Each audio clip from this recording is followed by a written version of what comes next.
Hello students, DIB के YouTube channel पर मैं हेमंत चौबे एक बार फिर से आप सभी लोगों का स्वागत करता हूं। जैसा कि आप सभी लोगों को जानकारी है कि एमपीपीएससी द्वारा जून में समाजशास्त्र विषय की असिस्टेंट प्रोफेसर की जो परीक्षा है वो अवेटेड है। इसको लेकर के आपने तैयारी प्रारंभ कर दी होगी।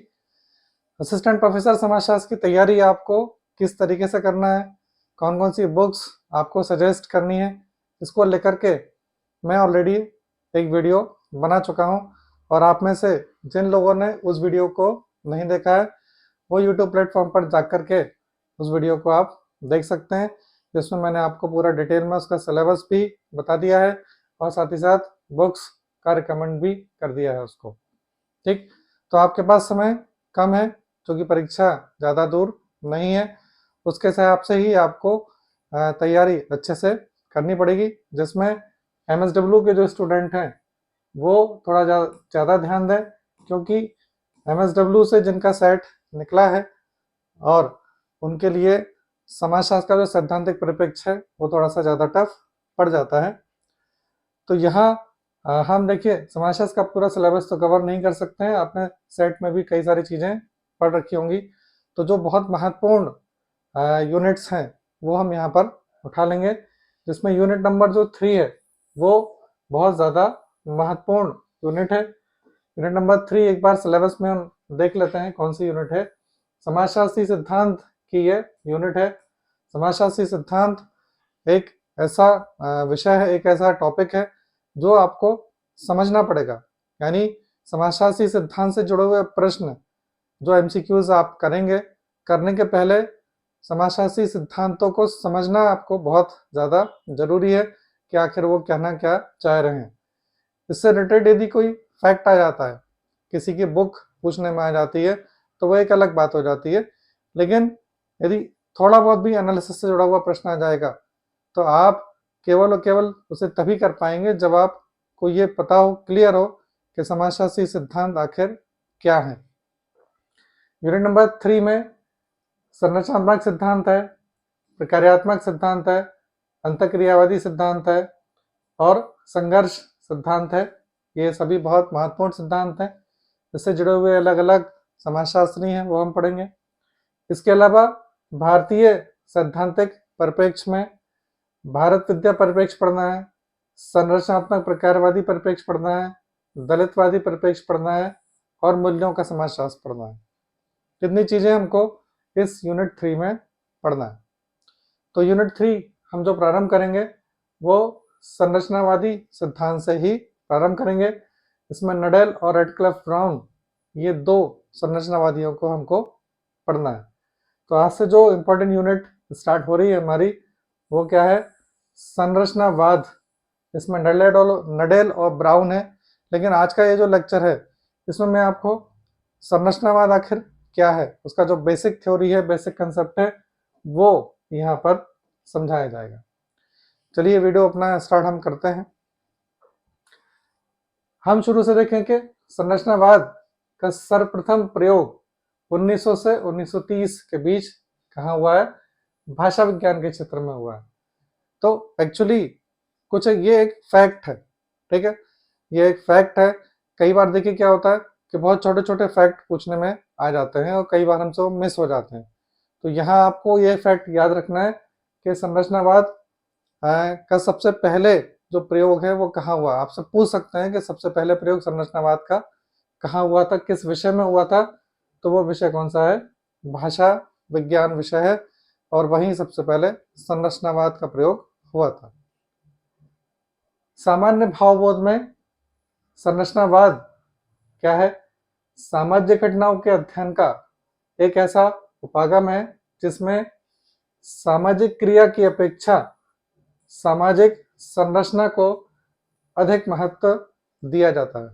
यानी आपको यहाँ पे ये समझ लेना है कि संरचनावाद परिप्रेक्ष्य आखिर क्या है। तो संरचनावाद परिप्रेक्ष्य वो है जिसमें जब समाज से संबंधित किसी भी घटना का अध्ययन किया जाता है या उसकी व्याख्या की जाती है तो सामाजिक संरचना के आधार पर की जाती है। यानी हम यदि शिक्षा व्यवस्था से जुड़े हुए किसी भी एक छोटे से व्यक्ति का भी, सपोज हम किसी मास्टर का अध्ययन कर रहे हैं, किसी टीचर का अध्ययन कर रहे हैं, छात्र का अध्ययन कर रहे हैं, ठीक है, या किसी स्कूल का अध्ययन कर रहे हैं, तो उसका अध्ययन करने के पहले हमारे दिमाग में शिक्षा व्यवस्था की जो संरचना है, यानी शिक्षा व्यवस्था क्या होती है, शिक्षा व्यवस्था के दृष्टिकोण में टीचर क्या होता है, शिक्षा व्यवस्था के दृष्टिकोण में एक छात्र क्या होता है, उसको ध्यान में रखना आवश्यक है। तभी आप किसी एक व्यक्ति का अध्ययन या किसी एक संस्था का अध्ययन कर सकते हैं, या किसी एक क्षेत्र का अध्ययन या किसी भी उसके अंग का अध्ययन कर सकते हैं। तो कुल मिलाकर के संरचनावाद एक ऐसा परिप्रेक्ष्य है जिसमें अध्ययन करने का दृष्टिकोण क्या होता है, संपूर्ण सामाजिक संरचना, उसको ध्यान में रखते हुए ही समाज के किसी एक हिस्से का अध्ययन किया जाता है, यानी संरचना को इसमें अधिक महत्व दिया जाता है। यह पाठ्यक्रम सामान्यतः व्यक्ति बनाम समाज का ही एक संशोधित रूप है। देखिए, समाजशास्त्र में शुरू से ही एक द्वंद्व, एक डायलेक्टिक चला आ रहा है, जब से समाजशास्त्र का जन्म हुआ है, या उसके पहले से ही हम मान सकते हैं कि व्यक्ति बनाम समाज, व्यक्ति बनाम समाज, ये एक ऐसा द्वंद्व है जिसमें हमेशा ही ये एक संघर्ष या डायलेक्टिक बना हुआ है विद्वानों के बीच में कि व्यक्ति प्राथमिक है, इन दोनों में से आखिर प्राथमिक कौन है, यानी व्यक्ति और समाज, इसमें से प्राथमिक कौन है, व्यक्ति समाज का निर्माता है या व्यक्ति कुछ नहीं है, समाज ही व्यक्ति का निर्माता है। ठीक है, अब कई लोग ऐसे हैं जो व्यक्ति को बहुत महत्व दे देते हैं, और उनका ये कहना है, कई विद्वानों का, कि समाज में जो कुछ भी व्यवस्थाएं हैं, चाहे वो धार्मिक व्यवस्था है, शैक्षणिक व्यवस्था है, राजनीतिक व्यवस्था है, आर्थिक व्यवस्था है, समाज जो कुछ भी है वो व्यक्तियों की ही देन है, और व्यक्ति चाहे तो उसमें परिवर्तन कर सकता है, व्यक्ति ही सब कुछ है, ऐसी सोच है कई सारे कहना चाहिए समाजशास्त्रियों की, कई सारे विद्वानों की। दूसरी तरफ समाज को प्राथमिक मानने वाले बहुत सारे विद्वान हैं, समाज या सामाजिक संरचना को प्राथमिक मानने वाले बहुत सारे विद्वान हैं। तो इनका ये कहना है कि व्यक्ति कुछ नहीं है, वो तो बस क्या है, एक बहुत बड़े समाज का एक बहुत छोटा सा हिस्सा है, बहुत छोटा सा हिस्सा है, बिल्कुल ऐसा ही जैसे कि हमारी पृथ्वी इस पूरे ब्रह्मांड का एक बहुत छोटा सा हिस्सा है। ऐसे ही ये मान करके चलते हैं कि व्यक्ति क्या है, बहुत बड़े समाज का एक बहुत छोटा सा अंग है, उसका कोई महत्व नहीं है, समाज में जो होगा और व्यक्ति को वही करना पड़ेगा जो समाज चाहता है। ठीक है, तो ये एक व्यक्ति वर्सेस समाज, उसका एक संघर्ष शुरू से ही चला आ रहा है। तो यही आपको बताया कि उपागम किससे संबंधित है, व्यक्ति बनाम समाज का संशोधित रूप है, जिसमें हम समाज या सामाजिक संरचना को महत्व दे देते हैं। ठीक,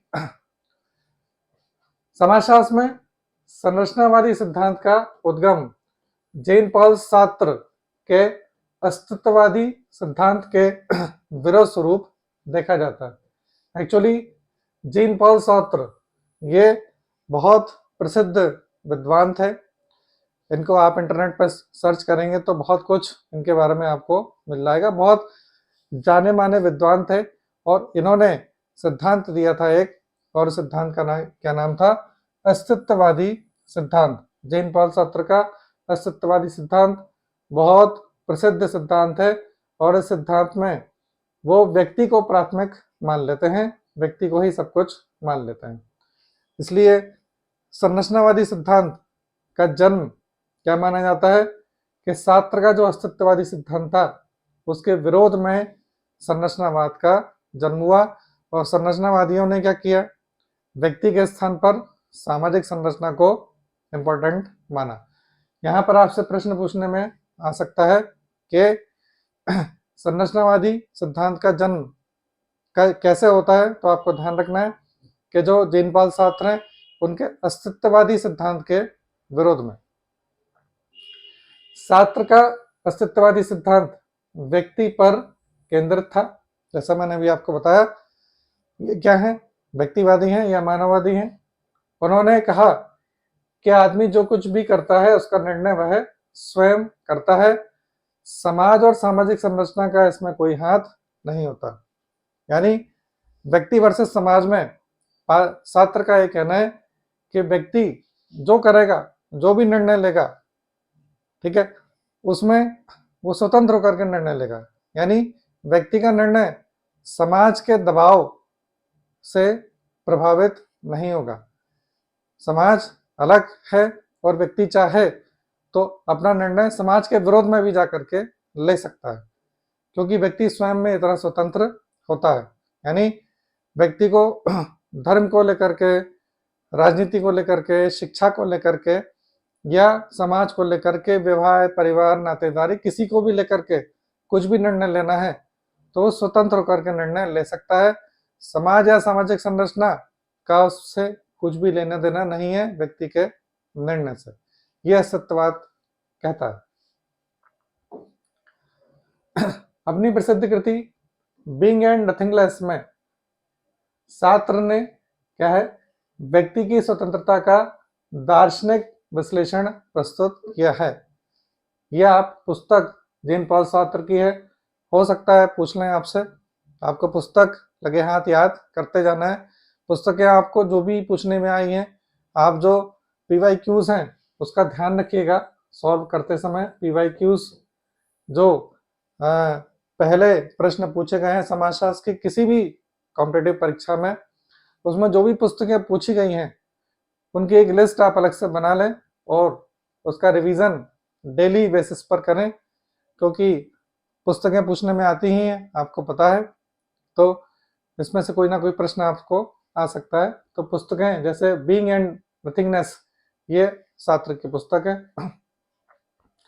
सात्र का सत्यवाद मानकर चलता है कि व्यक्ति में सब कुछ करने की क्षमता है, वह वर्तमान में आगे भविष्य की ओर जा सकता है। यानी सात्र ने क्या किया, व्यक्ति को सर्वश्रेष्ठ बना दिया है, उस समाज को उसके सामने क्या कर दिया है, बिल्कुल कहना चाहिए बौना साबित कर दी है कि समाज है, नो डाउट है, लेकिन उसी समाज में रह करके व्यक्ति स्वतंत्र रूप से निर्णय ले सकता है।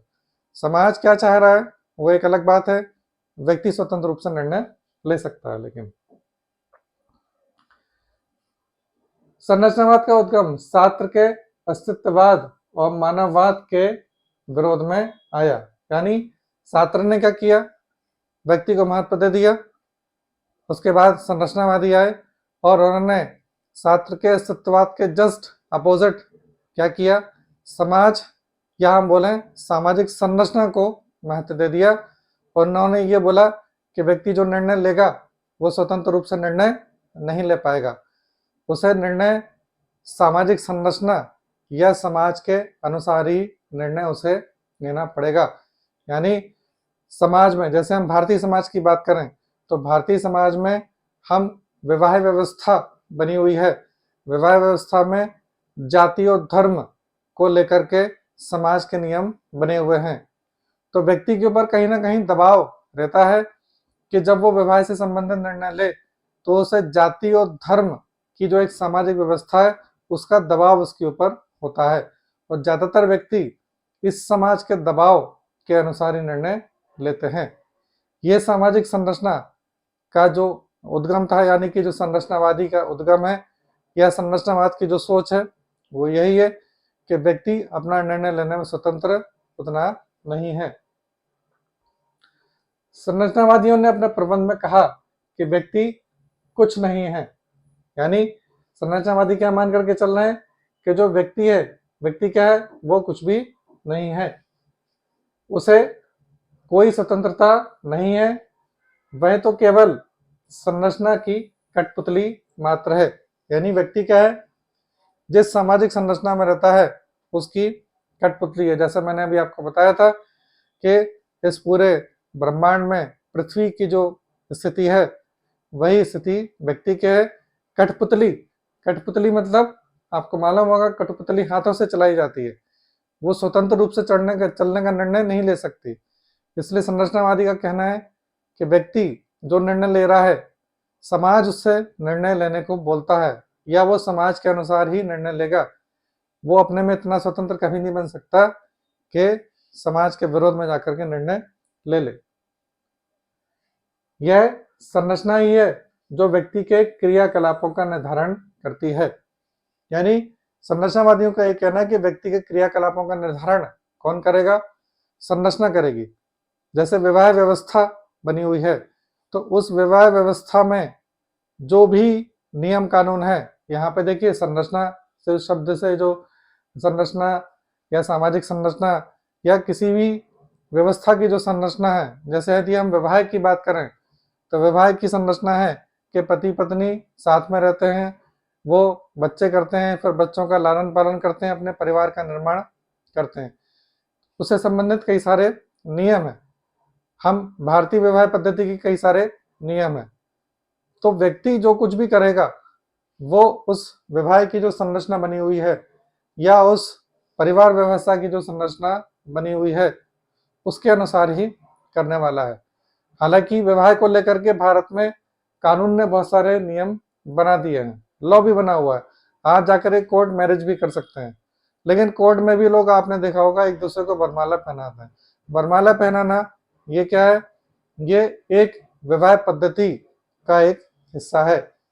ठीक है, कोर्ट में अकेले साइन कर दिए और वरमाला नहीं पहनाई तो भी कहीं ना कहीं उस नियम का उल्लंघन हो जाता है। इसलिए समाज यानी जो सामाजिक संरचना है, सामाजिक संरचना के जो नियम है व्यक्ति को उसके अनुसार ही कार्य करना पड़ जाता है। तो क्रियाकलापों का निर्धारण कौन करेगा? संरचना। दूसरे शब्दों में व्यक्ति बनाम संरचना की बहस में क्या है? संरचनावादी समाज की निर्णायक शक्ति पर जोर देते हैं। यानी संरचनावादियों का कहना है कि निर्णायक शक्ति किसके पास है? वो समाज के पास ही होती है और व्यक्ति इतना स्वतंत्र नहीं है कि समाज के विरोध में जाकर के निर्णय ले ले। कुल मिलाकर के जो संरचनावादी परिप्रेक्ष्य है वो किसी भी एक हिस्से का अध्ययन करेगा तो संपूर्ण सामाजिक संरचना को ध्यान में रखते हुए करता है। उस संरचना को ही महत्व देता है, व्यक्ति को महत्व नहीं देता। समाजशास्त्र में संकल्पना का प्रारंभ दुर्खीम के विचारों से माना जाता है। यह आपसे पूछ सकते हैं यहाँ पर कि समाजशास्त्र में संरचनावाद का प्रारंभ कहाँ से होता है? तो ध्यान रखिएगा, दुर्खीम के विचारों से होता है। कैसे होता है? यद्यपि उन्होंने अपनी रचनाओं में कहीं भी सामाजिक संरचना या संरचनावाद का प्रयोग नहीं किया है, किंतु उन्होंने समाज को सर्वोपरि अवश्य माना है। तो एक्चुअली क्या है, दुर्खीम संरचनावादी नहीं थे और वो अपने पूरे वर्णन में स्वयं को संरचनावादी कभी नहीं बोलते हैं और ना ही सामाजिक संरचना शब्द का प्रयोग करते हैं, लेकिन वो अपने वर्णन में बार बार समाज शब्द का प्रयोग करते हैं, समाज को सर्वोपरि मानते हैं। दुर्खीम का आत्महत्या का जो सिद्धांत है वो ये बोलता है कि समाज के दबाव में आकर के ही व्यक्ति आत्महत्या करता है। दुर्खीम के जितने भी सिद्धांत हैं उन्होंने सारे सिद्धांतों में समाज को सर्वोपरि माना है, व्यक्ति को सर्वोपरि नहीं माना। इसलिए ऐसा बोला जा सकता है कि सामाजिक संरचना की जो धारणा है या संरचनावाद के जो एक परिप्रेक्ष्य है उसका जो जन्म हुआ है समाजशास्त्र में, वो दुर्खीम से माना जाता है। इसलिए यदि आपसे कभी एमसीक्यू इस तरीके का पूछने में आता है तो आप बता सकते हैं कि हाँ भाई, दुर्खीम से प्रारंभ होता है। दुर्खीम में औपचारिक रूप से तो नहीं है, लेकिन हाँ अनौपचारिक रूप से दुर्खीम से प्रारंभ हम मान लेते हैं। समाजशास्त्र के क्षेत्र में संरचनावाद के बारे में दो बातें महत्वपूर्ण है, यानी दो चीजें बहुत ज्यादा महत्वपूर्ण मानी जाती हैं। क्या क्या है? इसका आगमन लेवी स्ट्रॉस की कृतियों से हुआ है। यानी औपचारिक रूप से यदि हम बात करें तो जो लेवी स्ट्रॉस हैं उन्होंने औपचारिक रूप से संरचनावाद की यदि चर्चा करें तो लेवी स्ट्रॉस की जो पुस्तकें हैं वहां से, जिसमें मानवीय मस्तिष्क और नातेदारी तथा मिथक जैसी सांस्कृतिक घटनाओं का विश्लेषण किया गया है। यानी लेवी स्ट्रॉस किस चीज का विश्लेषण करते हैं? वो करते हैं मानवीय मस्तिष्क का विश्लेषण, नातेदारी का विश्लेषण किया है और मिथक, इसका विश्लेषण किसने किया है? लेवी स्ट्रॉस ने किया है। तो औपचारिक रूप से लेवी स्ट्रॉस की जो पुस्तकें हैं समाजशास्त्र में संरचनावाद की स्थापना कर देती हैं। दूसरा, यह मिशेल फुको कहना चाहिए समाजशास्त्र के बहुत जाने माने विचारक हैं, और मिशेल फुको की पुस्तकें भी आपको याद रखना पड़ेंगी। तो मिशेल फुको के विचारों के इतिहास, जॉन लॉक के मनोविश्लेषण तथा अल्थुजर के संरचनात्मक मार्क्सवाद से प्रेरित है। तो देखिए यहाँ से 3 प्रश्न बन रहे हैं आपको। क्या है? मिशेल फुको ने क्या किया है? विचारों का इतिहास दिया है संरचनावाद के अंतर्गत।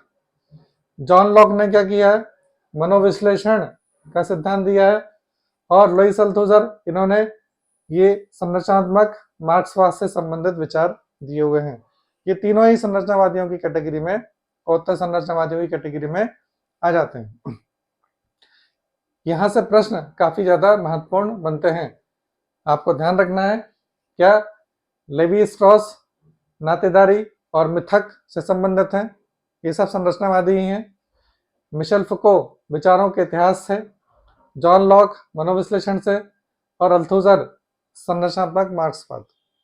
यहाँ से आपके फैक्चुअल क्वेश्चन बनते हैं, ये आपको ध्यान रखना है। चलिए नेक्स्ट, संरचनावाद विश्व की प्रकृति के बारे में निम्नलिखित मान्यताओं पर आधारित है। अब देखिए क्या क्या विशेषताएं या मान्यताएं हम देखें। किसी भी संरचना के अंतर्निहित भाग अपेक्षाकृत स्थिर होते हैं। संरचना के भागों में परिवर्तन के साथ मूल संरचना में बदलाव नहीं होता, अतः वह अपरिवर्तनशील होती है। कहने का मतलब यह है कि कोई भी संरचना है, कोई भी संरचना, उस संरचना के जो अंतर्निहित भाग होते हैं, यानी उस संरचना के आंतरिक जो भाग होते हैं, वो कैसे होते हैं? स्थिर होते हैं। जैसे मैंने अभी आपको बताया विवाह संरचना। अब विवाह संरचना के अंतर्निहित भाग स्थिर है। जैसे मैंने आपको बताया कि आप ज्यादा आधुनिक हैं, अपने आप को ज्यादा आधुनिक समझ रहे हैं, आपको ये लग रहा है कि मैं कोर्ट मैरिज कर लूंगा, तो कोर्ट में जाकर के मैरिज कर ली, लेकिन उसका आंतरिक भाग स्थिर है। क्या स्थिर है?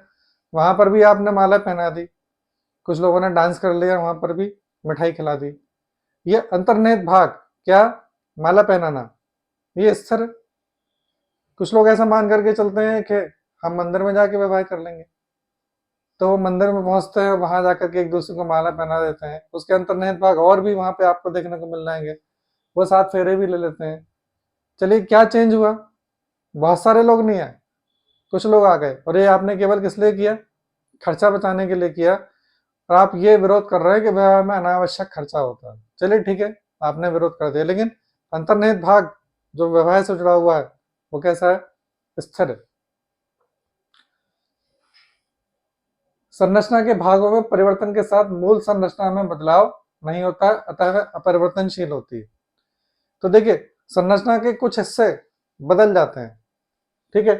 जैसे कि यदि हम बात करें कि कोई भी संरचना, सपोज यदि हम इसको शिक्षा व्यवस्था की बात करें, शिक्षा, तो शिक्षा व्यवस्था में कुछ चीजें बदल गई। जैसे इंग्लिश मीडियम आजकल चलन में आ चुका है, ठीक है ना, इंग्लिश मीडियम चलन में आ चुका है। ऑनलाइन टीचिंग आ चुकी है, ठीक है। इसके अलावा एक्स्ट्रा करिकुलर एक्टिविटीज ये बढ़ चुकी हैं। स्कूलों में आजकल बच्चों को मॉडल बनाने के लिए बहुत दिया जाता है, बहुत सारी चीजें हो चुकी हैं। ये आंतरिक भाग जो पहले नहीं थे ये आ चुके हैं। लेकिन ओवरऑल क्या भारत में या पूरे विश्व में कहीं भी शिक्षा व्यवस्था की ओवरऑल संरचना बदली है? तो ओवरऑल संरचना नहीं बदली है। क्यों नहीं बदली? शिक्षा कैसे दी जाती है? तो आप स्कूल जाएंगे, वही स्कूल है, स्कूल व्यवस्था तो वही है ना, टीचर भी रहेंगे, छात्र भी रहेंगे, बुक्स भी रहेगी, स्कूल में टेस्ट भी होगा, उसका रिजल्ट भी आएगा। वही पहली कक्षा से लेकर के 12th क्लास तक आपको जाना है, वही पहले से 5वीं तक प्राइमरी, फिर वो मिडिल, फिर हायर सेकेंडरी, देन ग्रेजुएशन, ठीक। 12th के बाद ही ग्रेजुएशन होगा। संरचना बनी हुई है, ये परिवर्तन नहीं हो सकता है कि हमने बोला कि नहीं साहब 11 से ग्रेजुएशन चालू हो जाएगा, दैट इज नॉट पॉसिबल। तो अंतर्निहित भाग में थोड़ा बहुत चेंज हो सकता है। जैसे विवाह व्यवस्था की यदि हम बात करें, यहाँ पर यदि हम विवाह व्यवस्था ले लें, ठीक है, हमने मैरिज सिस्टम ले लिया, विवाह व्यवस्था ले ली।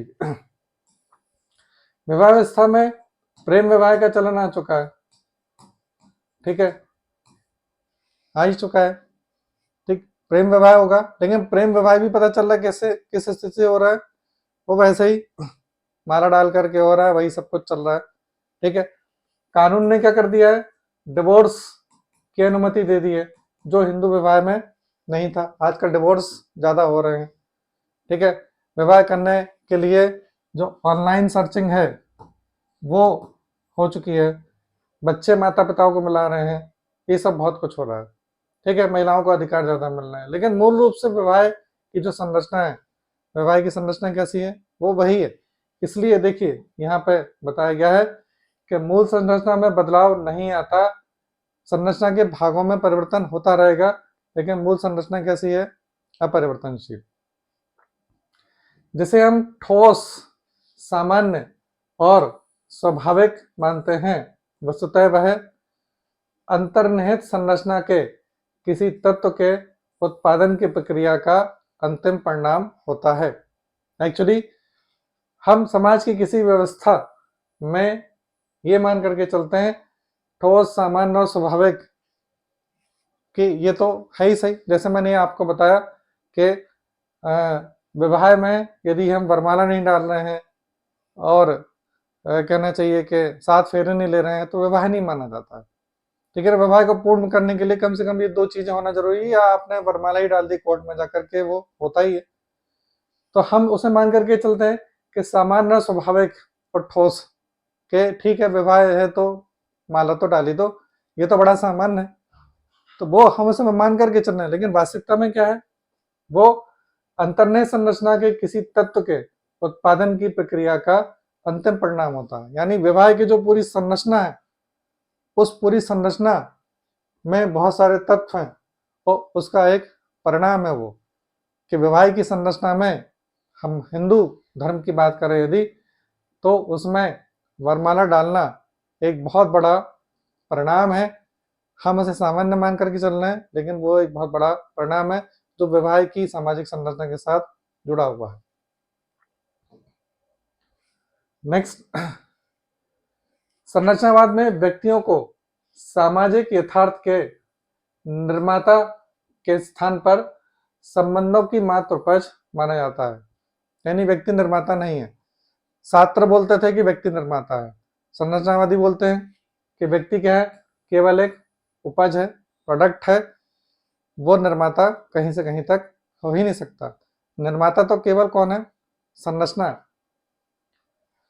जहां उद्विकासवादियों द्वारा समाज के एक स्वरूप से दूसरे स्वरूप की ओर परिवर्तन की बात की जाती है।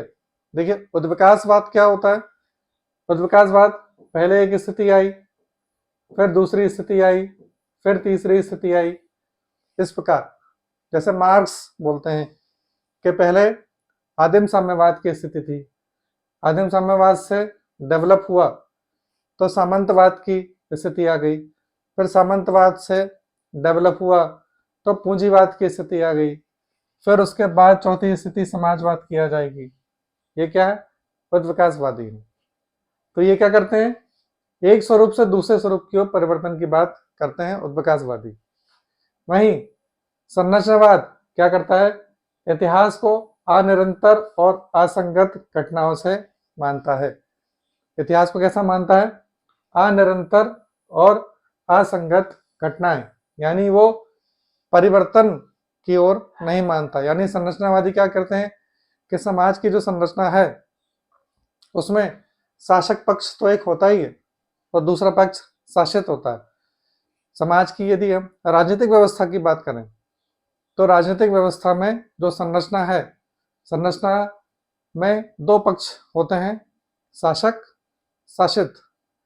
हजारों साल पहले हम जब इतिहास पढ़ते थे, हमने मौर्य साम्राज्य से उठा करके और मुगल तक पढ़ लिया, वहां पर भी शासन व्यवस्था में 2 ही लोग थे, शासक, चाहे वो चंद्रगुप्त मौर्य था, ठीक है, या ब्रिटिश लोग आ गए, वो शासक बन गए, बीच में मुगल आ गए, वो शासक बन गए, दूसरे शासक हो गए।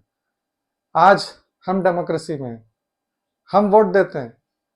आज शासक कौन है? वो कोई ना कोई एक पार्टी है, उसमें कोई एक प्रधानमंत्री हो जाएगा, ठीक है ना, या राज्य का कोई मुख्यमंत्री हो जाएगा, तो वो शासक है, बाकी के लोग शासित हैं। समाज की संरचना तो वही है ना, जो राजनीतिक व्यवस्था है उसकी संरचना क्या है? शासक और शासित आज भी, ठीक है, तो संरचना तो वही रहेगी। अंतर्निहित तत्व बदल गया, उसका अंतर्निहित तत्व क्या बदल गया? पहले राजतंत्र था, आज लोकतंत्र आ गया, लेकिन शासक और शासित ये रहेंगे। तो इसलिए क्या है, अनिरंतर और असंगत घटनाओं से मानता है।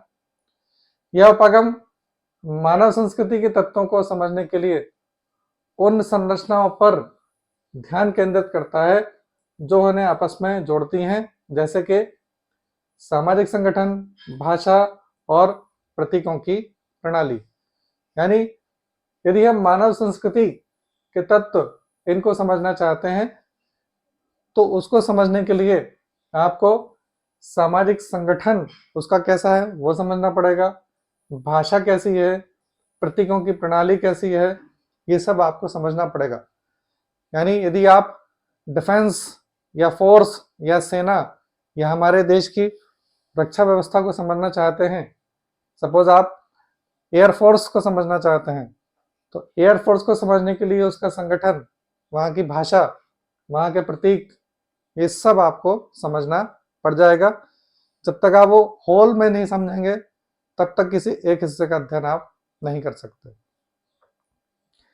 यह मानता है कि किसी भी सांस्कृतिक तत्व का अर्थ उसके स्वयं के बजाय अन्य तत्वों के साथ उसके संबंधों में निहित होता है।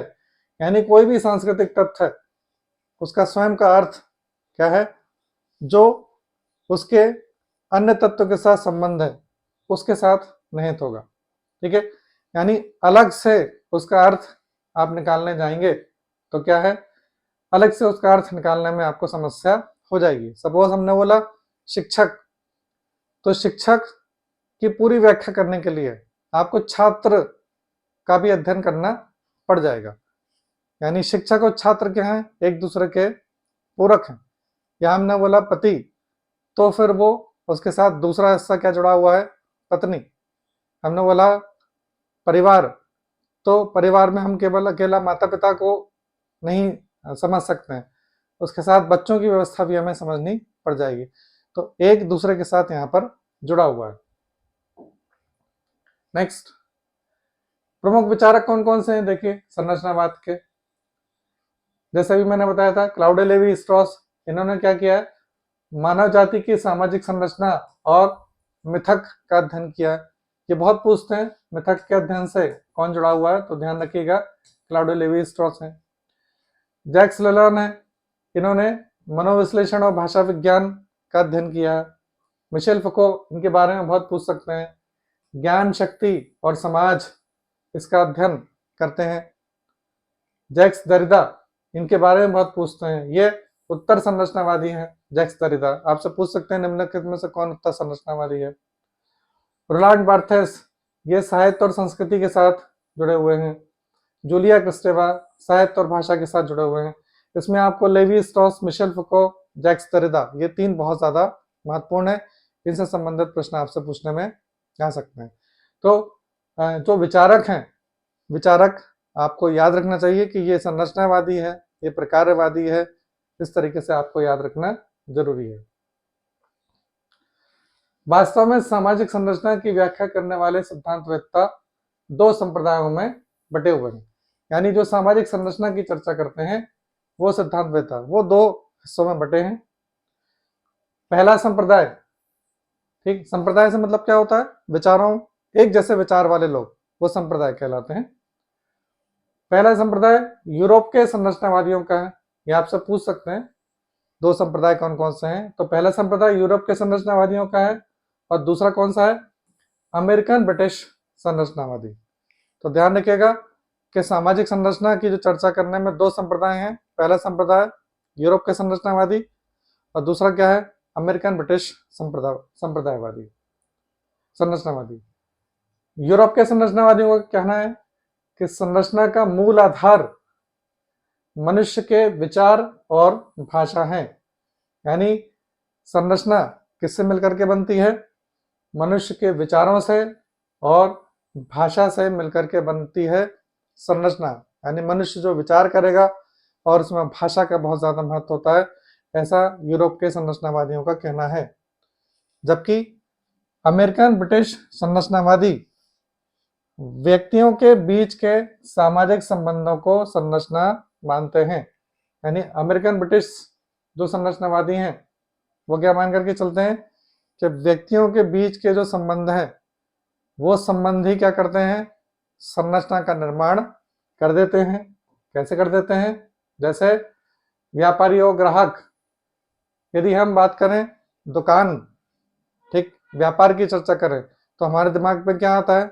संरचना क्या आ जाएगी कि दुकान है, उसमें कोई बेचने वाला है और वहां खरीदने वाले भी आ रहे हैं। यदि खरीदने वाले नहीं हैं तो व्यापार की जगह नहीं है, या खरीदने वाले हैं और बेचने वाला नहीं है तब भी व्यापार की जगह नहीं है। ये संरचना है। इसलिए उनके बीच के जो संबंध है, व्यापारी और ग्राहक के बीच के जो संबंध है, वही सामाजिक संरचना का निर्माण करते हैं उस क्षेत्र की। या वकील और मवक्किल, जैसे हम बात करें कोर्ट, तो कोर्ट के बोलने साथ ही आपके दिमाग में क्या आएगा? वहां बहुत सारे वकील घूम रहे हैं और कुछ उनके जो मुवक्किल होते हैं वो घूमते रहते हैं इत्यादि। भूमिकाओं के बीच के संबंध सामाजिक संरचना है। ये किसका मानना है? ये अमेरिकन ब्रिटिश जो संरचनावादी हैं उनका मानना है कि व्यक्तियों के बीच के सामाजिक संबंध संरचना का निर्माण करते हैं। संरचनावादियों का यह संप्रदाय यानी कि अमेरिकन ब्रिटिश संप्रदाय वास्तविक व्यवहार के अध्ययन के आधार पर समाज को समझता है। यानी ये वास्तविक व्यवहार का अध्ययन करते हैं, उसके बाद वास्तविक व्यवहार यहाँ से मतलब ये इस प्रकार के वास्तविक व्यवहार। अतः इनके अनुसार आनुभाविक अध्ययन के परिणाम स्वरूप दिए गए अध्ययन सामाजिक संरचना को बताते हैं। आनुभाविक अध्ययन मतलब क्या? स्वयं जाना और जाकर के फील्ड में खुद रिसर्च करना। तो इनका यही कहना है कि आनुभाविक अध्ययन और उसके परिणाम स्वरूप जो रिजल्ट आता है उससे ही आपको ये पता चलेगा कि आखिर सामाजिक संरचना किस प्रकार की है। यूरोप के संरचनावादियों में क्लाउडे लेवी स्ट्रॉस और मिशेल फुको, इनका नाम महत्वपूर्ण है।